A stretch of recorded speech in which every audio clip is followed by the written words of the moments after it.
Shalom saudara-saudari yang terkasih, puji Tuhan.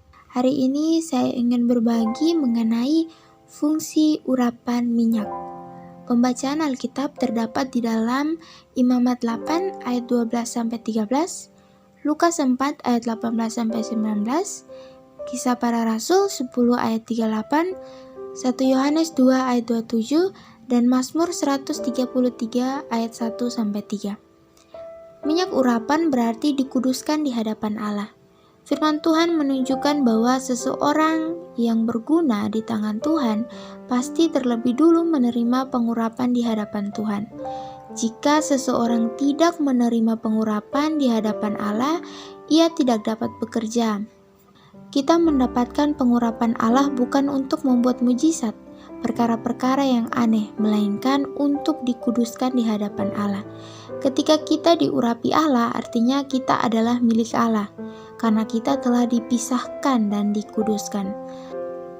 Berapa banyak dari kita yang masih sering berpikir bahwa pengurapan adalah suatu tanda untuk kita bisa melakukan mujizat dan hal-hal aneh lainnya?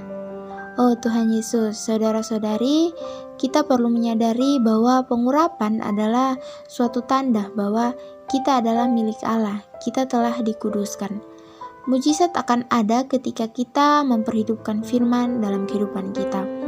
Dalam Matius 3 ayat 17 mengatakan bahwa lalu terdengarlah suara dari sorga yang mengatakan, "Inilah anakku yang kukasihi, kepadanyalah aku berkenan."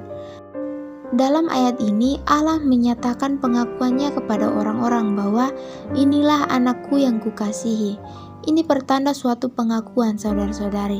Ketika kita menerima urapan, kita dikuduskan di hadapan Allah dan kita diakui. Setelah diakui, barulah kita akan nampak kekuatan, seperti kita mampu memberitakan Injil kepada saudara-saudari kita. Pengurapan minyak terhadap orang lain adalah kekuatan.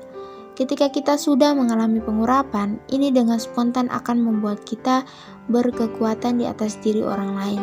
Ketika kehidupan kita di hadapan Allah beres, kita sudah mengalami pengurapan secara pribadi, maka dengan sendirinya kita mendapatkan kekuatan untuk saling menguatkan.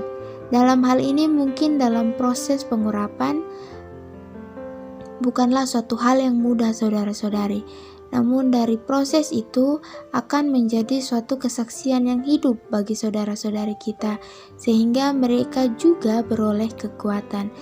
Dan terakhir, pengurapan minyak terhadap diri sendiri adalah pengajaran.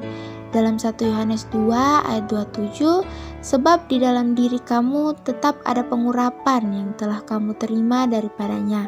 Karena itu tidak perlu kamu diajar oleh orang lain, tetapi sebagaimana pengurapannya mengajar kamu tentang segala sesuatu, dan pengajarannya itu benar, tidak dusta, dan sebagaimana ia dahulu telah mengajar kamu, demikianlah hendaknya kamu tetap tinggal di dalam dia. Pengajaran pengurapan minyak sama sekali berbeda dengan pengajaran manusia. Ketika kita sudah menerima pengurapan, dengan sendirinya kita akan diajar. Misal, hari ini kita ingin melakukan suatu pekerjaan.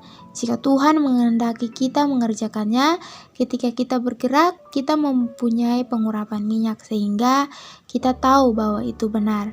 Karena itu, kita benar atau salah adalah tergantung pada ada tidaknya penyertaan pengurapan minyak.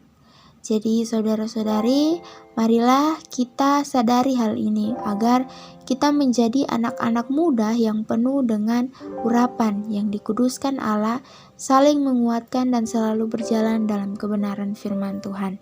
Amin. Tuhan Yesus memberkati.